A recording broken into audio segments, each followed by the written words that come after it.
how does one approach the line because I'm not a person who's well versed. So I know that the line changes during the week.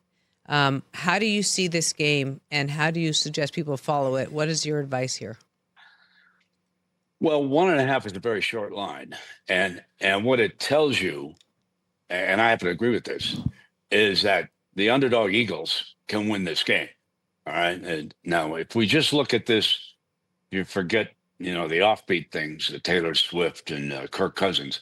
If you just look at this from a football standpoint, okay, the Eagles are a very solid football team. That's a very good defense. With a defensive tackle, by the way, by the name of Jalen Carter, who should have been drafted by the Las Vegas Raiders, but that's a different story. It is a very, very good defensive front, okay? And they have moved an edge linebacker, Bond. They've moved him to the middle, and he's a bit of a tackling machine. And they have gotten great play out of their young defensive backs, okay? They've played very well. So listen, Patrick Mahomes and the Chiefs have got their hands full against this defense. Offensively, there are questions about Jalen Hurts' ability to throw the ball and accumulate enough points with the passing game. Here's where passing really comes in. If you fall behind going into that fourth quarter, you're down by 10, you've got to throw the football. You're not going to get that many possessions. It is amazing how quickly possessions evaporate in the National Football League, okay? These teams know how to run the clock down. Now, they do have the best running back in football in Saquon Barkley. I don't think there's any doubt about that, okay? And we know that with Spagnuolo over on the Chiefs side, no one in a playoff game rushes for more than 100 yards. You can look that up.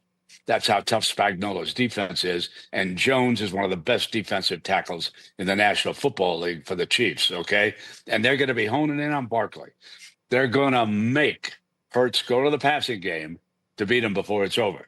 Now, obviously, he's got Smith, the former Heisman Trophy winner, got Brown, whom the Titans made a stupid trade for, okay, number 11. He'll get downfield for that big play for you. But the player to watch for the Eagles, okay, is Dallas Goedert, the tight end, all right? Young man, by the way, Amy, grew up in South Dakota. You want to watch Dallas Goedert, okay? Because tight ends have had success against that Chiefs defense. He could be the sleeper in this. So that's why the spread, Suzy, is down at 1.5. The bookies say either of these teams can win the game, all right? That's exactly what they're telling you with that short spread. They're saying, and if you go look at the Eagles' schedule record through the year, they played the teams from the AFC North. The Eagles did, okay? Now, that means that they had to go through the Ravens, they had to go through the Bengals, and then, of course, also the Steelers and the Browns. They went 4-0 against one of the better divisions in football, okay?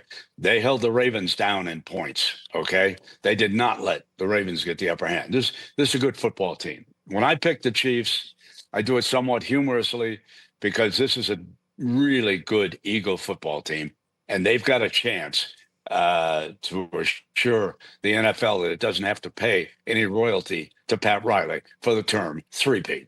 You haven't seen any fatigue, have you, for the Chiefs in terms of the betting world?